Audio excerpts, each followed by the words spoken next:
Welcome back. I'm David Knight. I want to take a look at the culture behind all this stuff.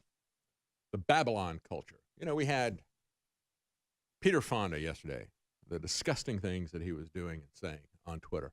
And of course, the silence from Twitter, not taking him down. Remember when they took down Roger Stone? I mean, he didn't say anything, nothing at all that even came close to this. And it was nothing that was even close to what we've seen liberal commentators use. He wasn't using foul language.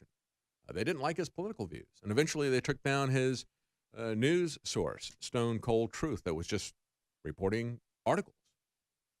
And we're going to take a look at what Twitter did not do in response to some of the things that people were saying. But before we do, I just want to give this some perspective here. The Babylon culture that is coming out of Hollywood. There was an interesting article today on the BBC.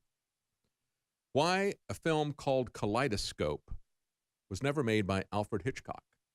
Yeah, you've never heard of it? Because it was never made. It was too shocking to be made. But that was then.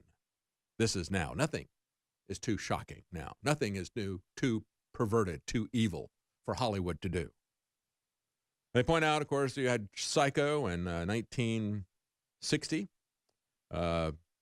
Hitchcock, even though that was a big success and totally shocked people at the time, still a very powerful film.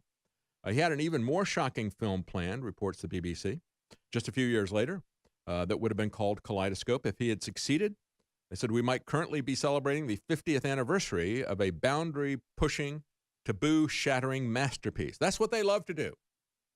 Even if they can make more money doing a family film, they'd rather do something that pushes the boundaries, that shatters the taboos.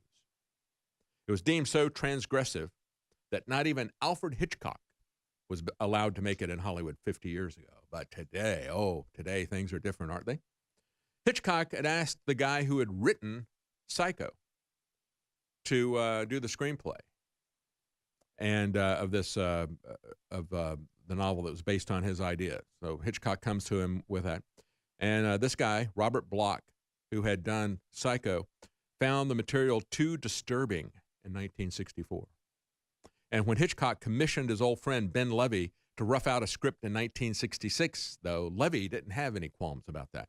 His treatment begins with a macabre comment that the Neville Heath story is a gift from heaven. Maybe not from heaven, maybe from hell. He asserts that one of the seduction sequences, quote, should be the most blood-curdling scene ever seen on the screen, and that the police manhunt should be seen more from the angle of the pursued than from the pursuer. See, this is the pattern that we've seen. They reference, so this was years before we had Halloween, the Texas Chainsaw Massacre, and things like that. What has become standard in the 1970s and so forth? And you go back and you think about all the different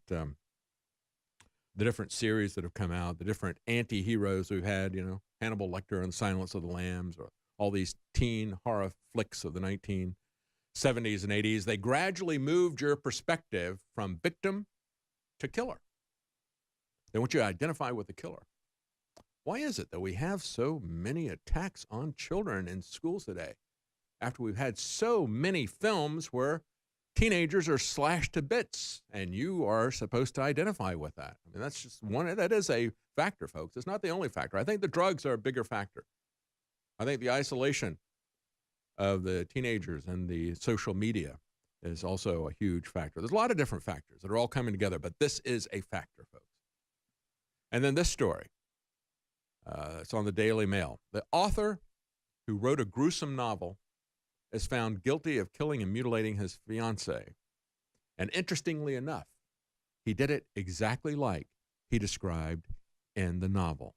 The son of a California real estate tycoon has been found guilty of the gruesome and brutal murder of his Ukrainian fiancée who had given birth to his daughter just a few weeks before.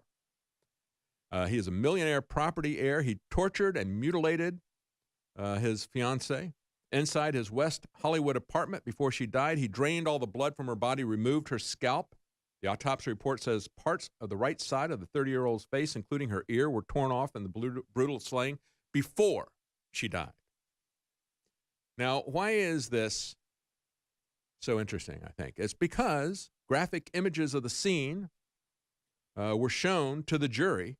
So they showed pictures of the scene and of the victim to the jury. and they showed the pictures from his graphic novel, and they said, look at this. It's the same thing. You know, we look at the Harvey Weinsteins of Hollywood and so forth, these sick individuals who make movies about their sadistic sexual preferences and so forth and their perverted sex.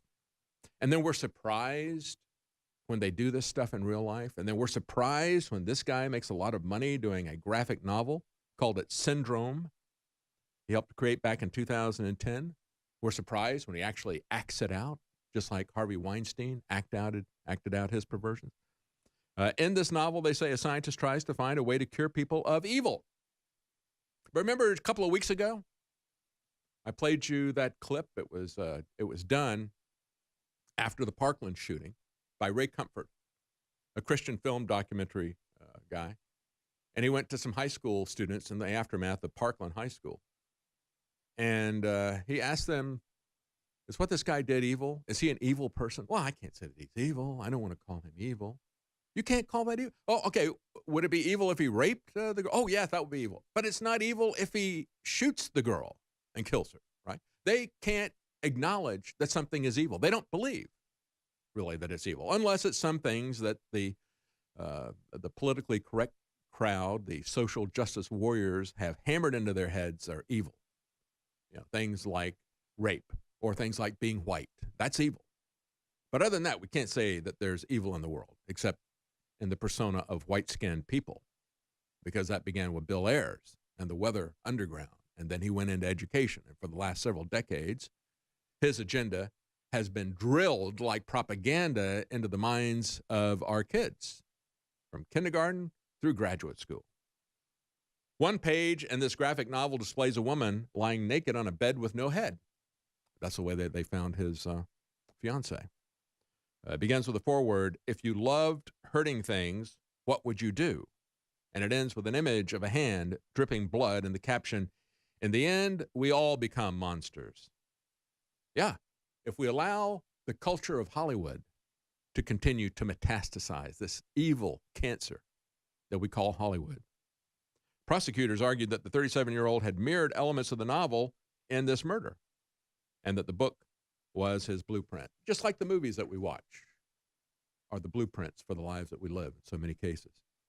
And then this story here of Beyonce's daughter. I was really appalled and moved by this. We're talking about everybody is so upset. And, you know, oh, these kids are crying for their mommy and so forth.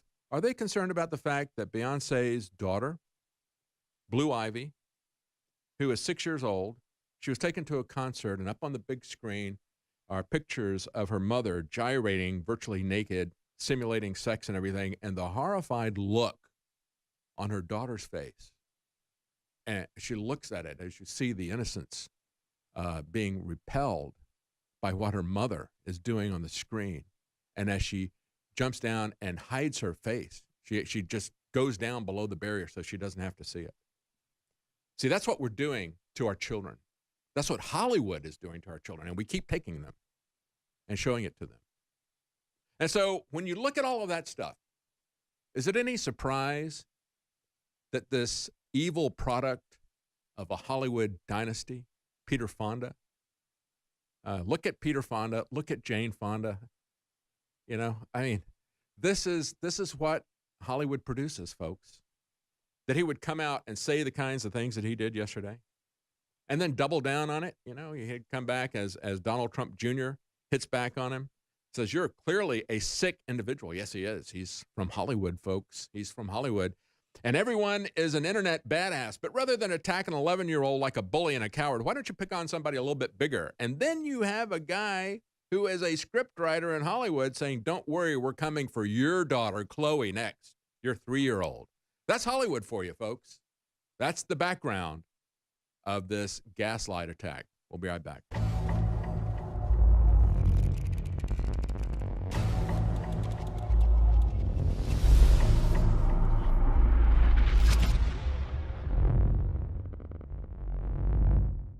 We can't extend this free shipping sale much longer with our best-selling items at InfoWarsStore.com. In fact, we can only run it a few more days. We're also running out of some of our best-selling items like our amazing nootropic Rainforce. It's $19.95. Leading competitors are $60 and aren't even as good. It's a great deal normally at $39.95. Rainforce, you've never tried it. This is a great opportunity.